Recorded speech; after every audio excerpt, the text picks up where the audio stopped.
Secundaria tercer grado. Matemáticas. Triángulo rectángulo.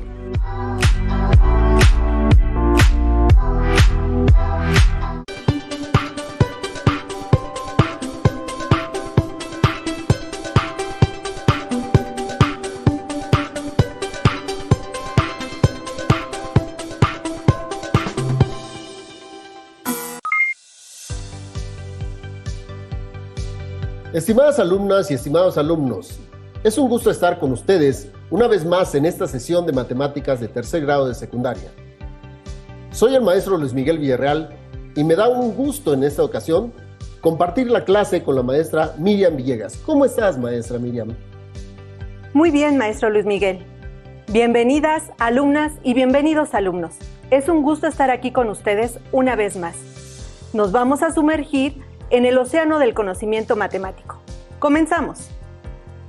En esta semana trabajaremos el aprendizaje esperado. Resuelve problemas que implican el uso del teorema de Pitágoras. Empezaremos analizando al triángulo rectángulo, sus características y problemas. Después veremos las relaciones entre las áreas de los cuadrados que se construyen sobre los lados de un triángulo rectángulo. Y finalmente, llegaremos al teorema de Pitágoras. En esta sesión, nos corresponde analizar los elementos y características de una de las figuras geométricas básicas, pero de múltiples aplicaciones y usos en muchas ramas del conocimiento. No solo en las matemáticas, se trata nada más y nada menos que del triángulo rectángulo. Los materiales que vamos a utilizar en esta sesión serán, aparte de su cuaderno de apuntes y libro de texto, cartulina, hojas de colores o reciclada, juego geométrico, marcador, lápiz, goma, tijeras, pegamento que emplearán para hacer algunas actividades después que hayan visto la clase. Si cuentan con una aplicación de geometría dinámica, les recomendamos que la usen para practicar la clase. Antes de comenzar, veremos un experimento geométrico muy atractivo. Es el rompecabezas de Dewdney, un acertijo abierto durante 100 años. Un brillante creador de rompecabezas, llamado Henry Dewdney, en el año 1907, lanzó un acertijo que sería un dolor de cabeza para muchos matemáticos en aquel tiempo, y que permaneció sin resolución en aquella época. 100 años después, en el año 2007, un estudiante del Instituto Tecnológico de Massachusetts, en Estados Unidos, lo resolvió de una manera muy interesante. Veamos el acertijo. ¿Se puede recortar un triángulo equilátero para formar un rompecabezas de manera que, al reordenar sus piezas, se forme un cuadrado? Sobre el papel no se ve muy fácil, ni interesante, pero al construirlo podemos notar algo muy singular. Sucede que, al cortar el triángulo equilátero, en piezas, estas se pueden unir con bisagras, de tal manera que al desdoblarlas y volverlas a ordenarlas, se forma un cuadrado, y viceversa. Las piezas se vuelven a desdoblar y se ordenan en sentido contrario hasta formar el triángulo. Veamos en el siguiente video dicha solución.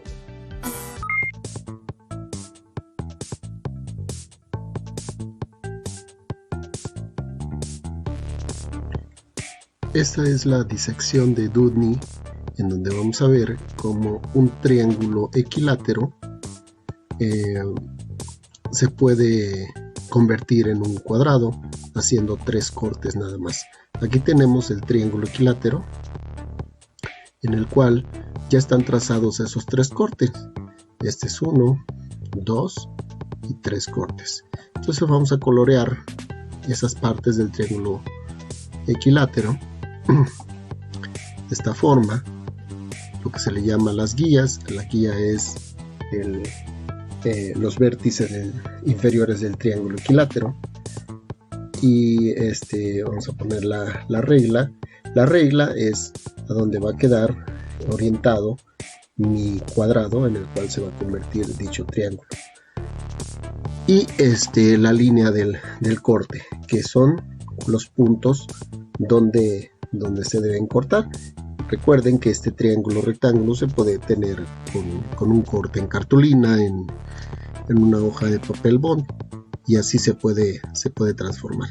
Todo lo que vamos a hacer es mover el deslizador para ver cómo se convierte dicho triángulo equilátero en ese cuadrado. Entonces lo movemos y vamos a ver cómo se desprenden las tres piezas de abajo, y utilizando el procedimiento de la bisagra, el triángulo equilátero se va a formar automáticamente. Ahí está, ya, en donde se formaron con las 4 piezas del triángulo equilátero, claro, las 3 que están abajo, junto con la pieza que queda de color amarillo arriba, y se forma dicho cuadrado.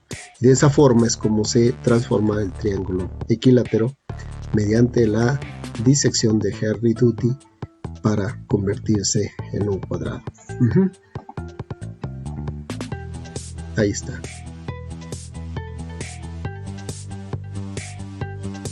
Ahí se regresa.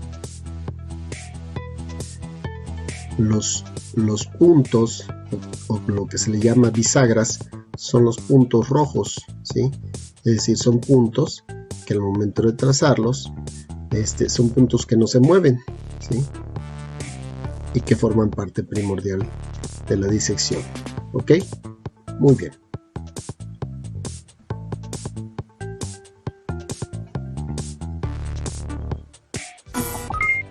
Se dice que Doodney se sentía tan bien con su diseño que se fabricó unos muebles que tenían esa forma. Y ahora muchos diseñadores de muebles e interiores lo usan para hacer creaciones propias. Incluso diseños de casas giratorias se han creado con esas formas. De ese tiempo, muchos matemáticos intentaron llevar dichas características a otras figuras geométricas planas, y en prismas, y en bases, y con polígonos más complicados. Y a través del tiempo, se fueron diseñando o creando figuras más sorprendentes con figuras geométricas impresionantes. ¿Podrán encontrar otra forma de resolver este acertijo? ¿Se animan? Inténtenlo. Si investigan en internet y otras fuentes, verán que así como esta demostración, hay muchísimas más, incluso más complicadas, disecciones de Doodney. ¿Y cómo se utilizan en la cotidianidad? Ahora, consideremos una de las figuras geométricas tal vez más simples, pero que tienen un gran significado y múltiples aplicaciones en nuestro entorno. Se trata del triángulo rectángulo. En sus cursos anteriores de matemáticas, estudiaron la clasificación de los triángulos con respecto a sus lados y también con respecto a sus ángulos. Recordemos cómo se clasifican los triángulos respecto a sus ángulos. Triángulos acutángulos. Son triángulos que tienen los 3 ángulos agudos, es decir, miden menos de 90 grados. El triángulo que vemos en azul, aquí, tiene sus 3 ángulos agudos. Los ángulos alfa, beta y gamma son menores de 90 grados, o sea, son agudos. Se denomina triángulo obtusángulo al triángulo que tiene un ángulo mayor de 90 grados, es decir, obtuso. Está representado en color verde, aquí. Ahora, en el tercer ejemplo, tenemos un triángulo en el que vemos un ángulo alfa igual a 90 grados, es decir, se trata de un ángulo recto. De ahí el nombre de este triángulo, es decir, triángulo rectángulo. En esa figura geométrica es la que estudiaremos. Ahora veremos una reseña histórica. En ella conoceremos cómo este triángulo rectángulo ha sido utilizado en diversas culturas. Maestra Miriam. Sí, claro, maestro Luis. Veamos. Hay registros en papiros desde mediados del siglo XVI, antes de nuestra era, sobre el uso de triángulos rectángulos. Los antiguos egipcios lo empleaban para fijar límites de las parcelas después de las inundaciones del río Nilo.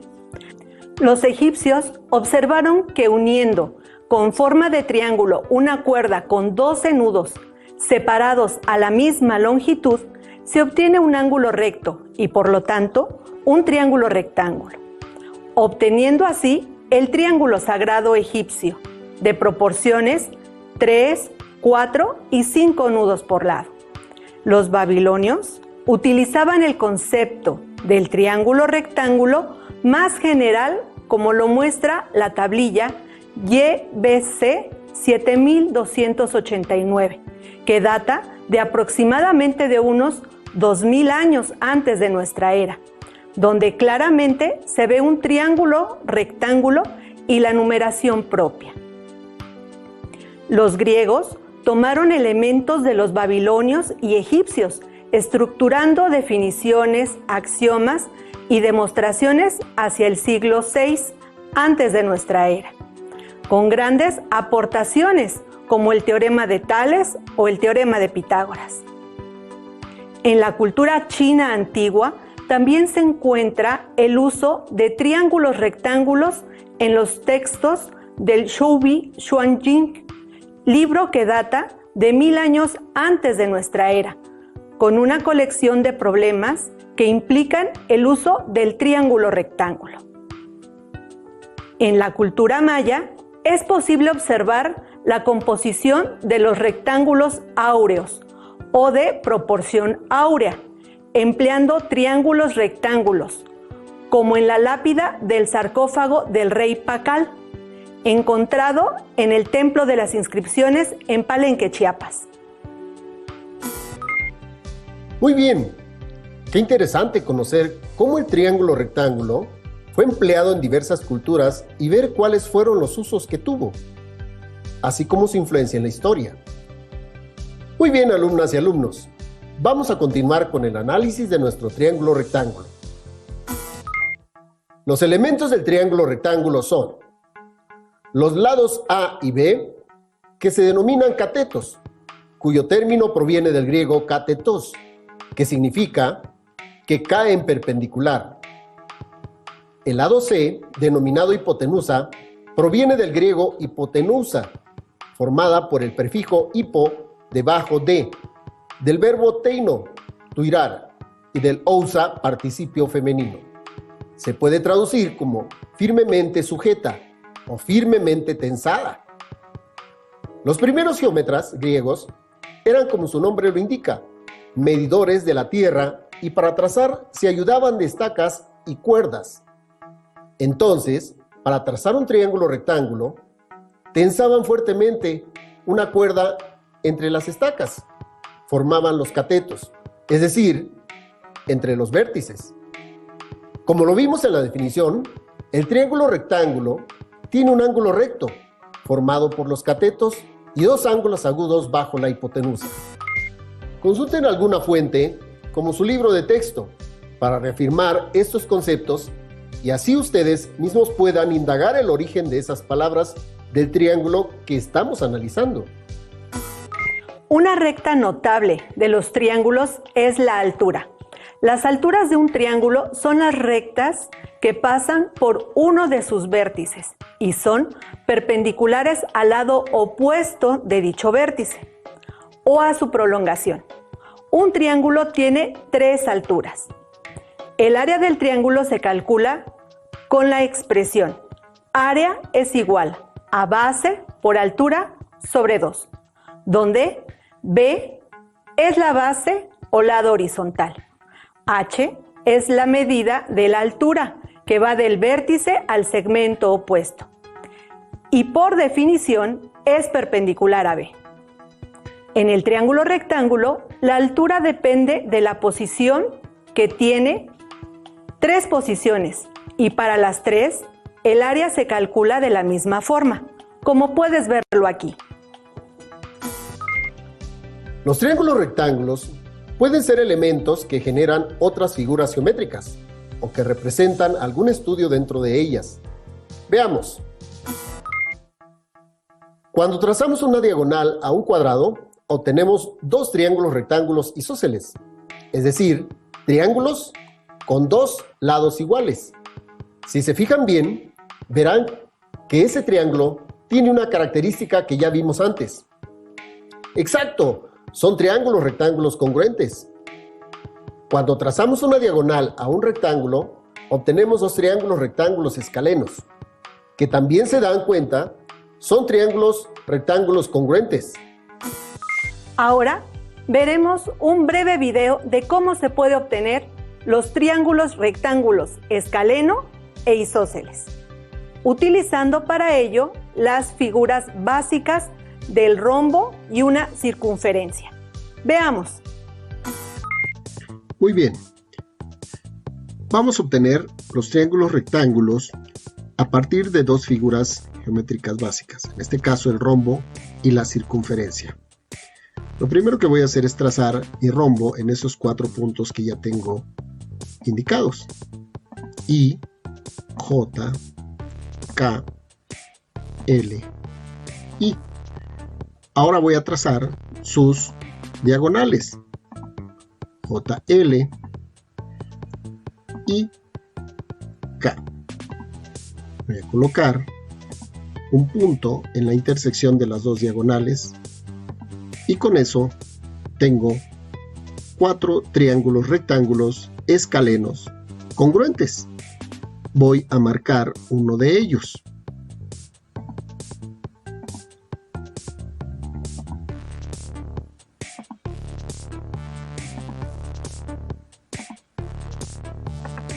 Y le vamos a dar un color diferente.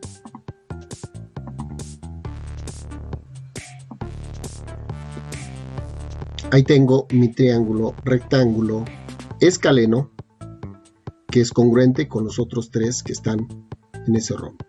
Ahora vamos con la circunferencia. En la circunferencia voy a trazar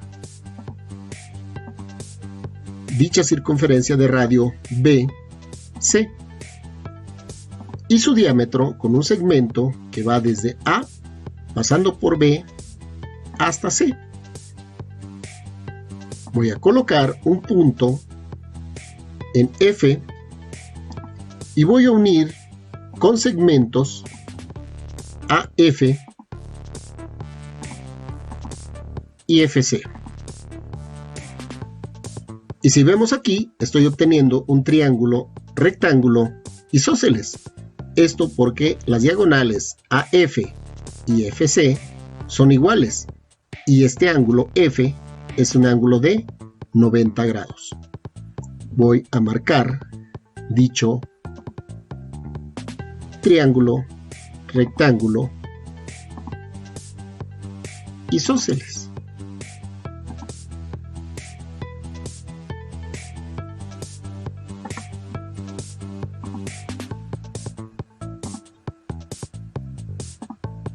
De esta manera, ahí tengo mi triángulo rectángulo isósceles en una circunferencia. Ahora, si yo tomo este punto F y lo desplazo a lo largo de la circunferencia, puedo ver perfectamente cómo se me van definiendo triángulos rectángulos en cada punto de dicha circunferencia.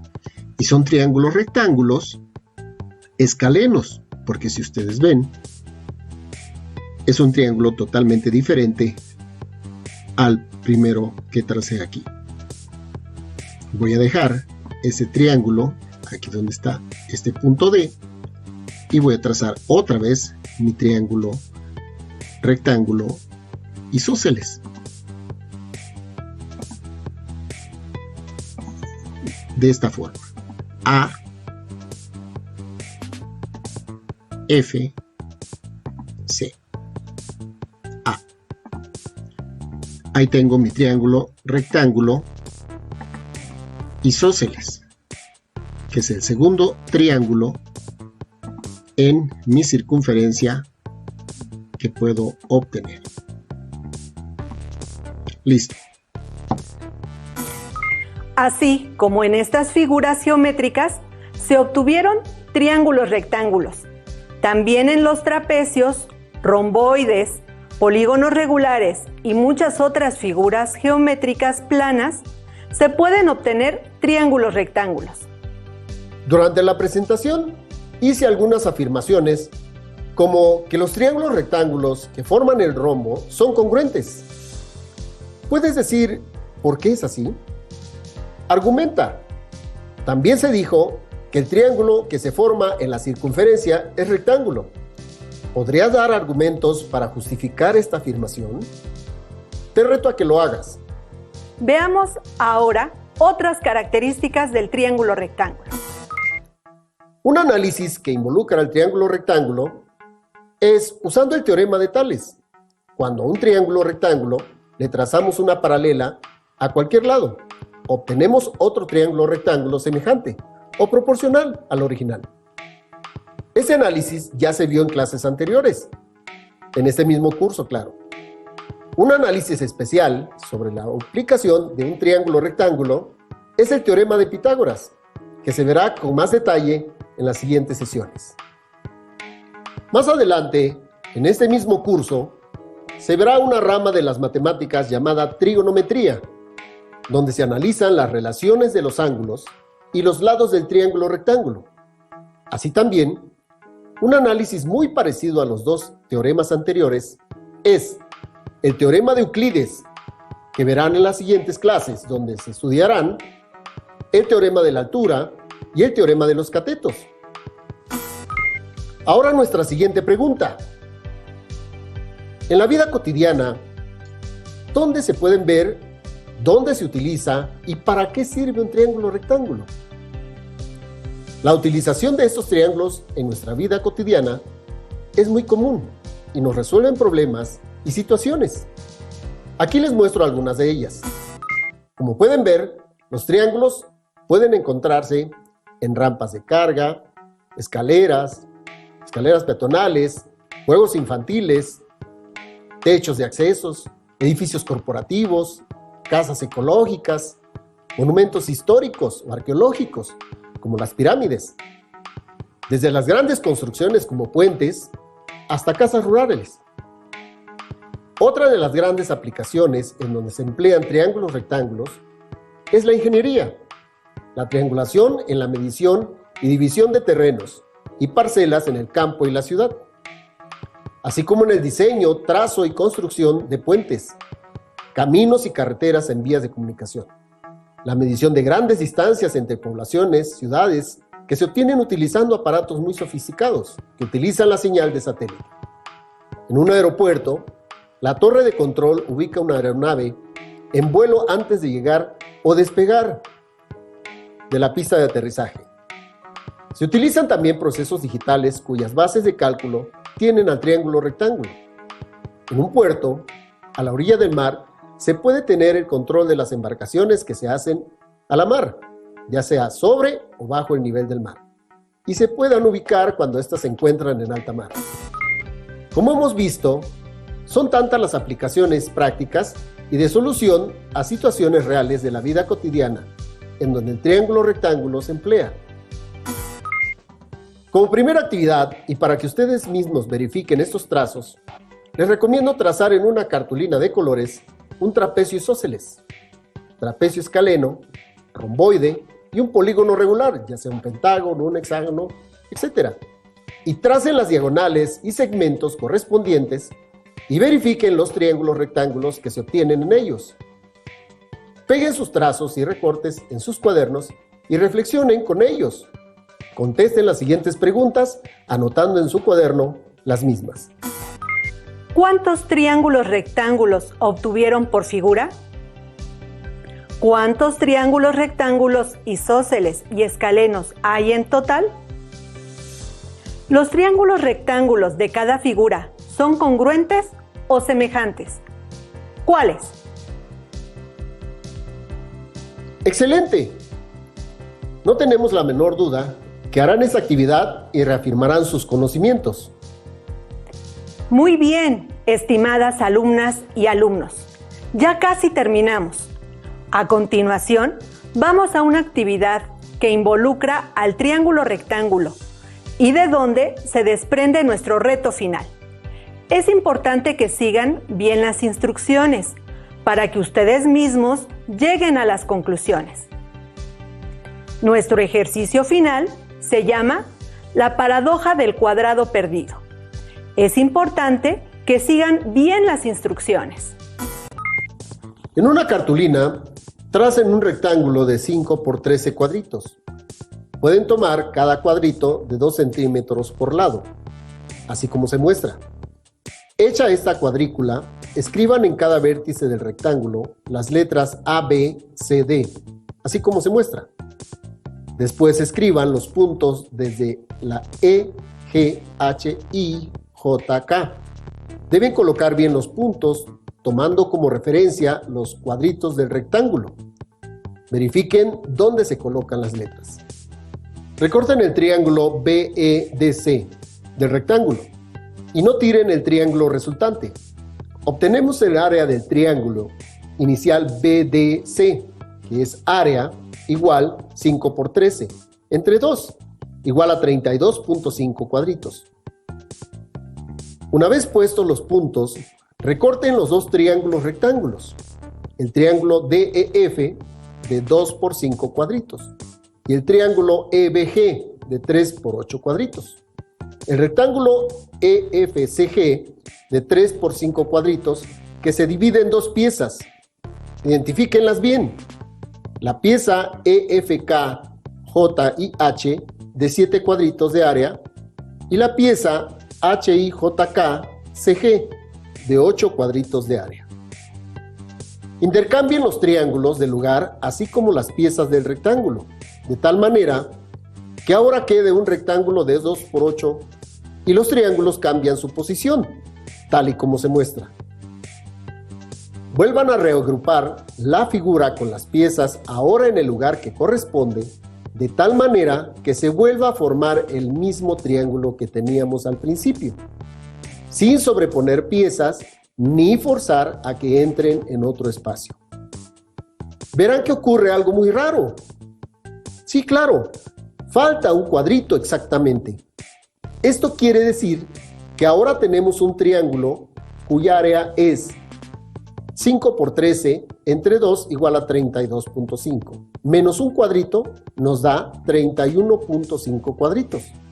Nos falta un cuadrito, ya que el área del triángulo inicial era de 32.5 cuadritos. ¿Qué pasó aquí? ¿En qué momento se perdió ese cuadrito? ¿Dónde quedó ese cuadrito? Si regresamos al principio, ¿se acuerdan de dónde sacamos el triángulo rectángulo que recortamos? Aquí estará el cuadrito que falta. ¿Qué importancia tendrá el otro triángulo ABD en este misterioso caso? Vamos a retomar el rectángulo original ABCD. Recordemos el análisis que hicimos con el triángulo BCD, donde al separar las piezas 1, 2, 3 y 4 y volviendo a unirlas, nos queda un triángulo al que le falta un cuadrito.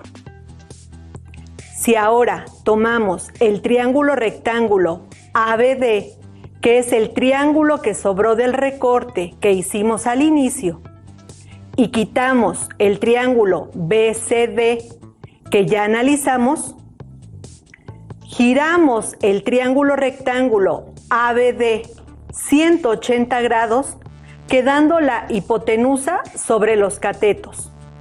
Se trazan los rectángulos y triángulos rectángulos escribiéndole las letras V, W, X, Y, Z, así como se indican.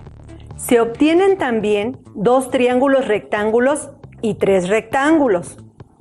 Una vez enumeradas las piezas de nuestro rompecabezas, con las letras que indicamos, se separan estas piezas para cambiarlas de posición, tal y como se muestra. Noten que los triángulos cambian de posición, así como en el ejercicio anterior. En el siguiente paso, se vuelven a unir las piezas formando otra vez el triángulo rectángulo, sin sobreponer las piezas, ni forzar a poner una pieza en un espacio que no corresponde. ¿Ocurre algo raro también en este arreglo? Sí, ahora sobra un cuadrito. La pregunta es, ¿por qué sobra si ahora también son las mismas piezas? ¿Por qué en el primer triángulo el cuadrito se pierde? Ahora, en este segundo triángulo, ¿por qué sobra un cuadrito si en ambos casos el área es la misma? ¿Qué relación hay entre el cuadrito que se pierde y el que sobra? ¿Cómo explicarían este acertijo? ¿En dónde se perdió el cuadrito? Analicen bien el rectángulo original y deduzcan su respuesta. Fíjense muy bien cómo se dividió el rectángulo y se obtuvieron los triángulos analizados. Lleguen a sus propias conclusiones porque precisamente ese es nuestro reto final. Más adelante, en otra clase, aclararemos el resultado. Anota tus conclusiones en tu cuaderno. Si hiciste los recortes, pégalos.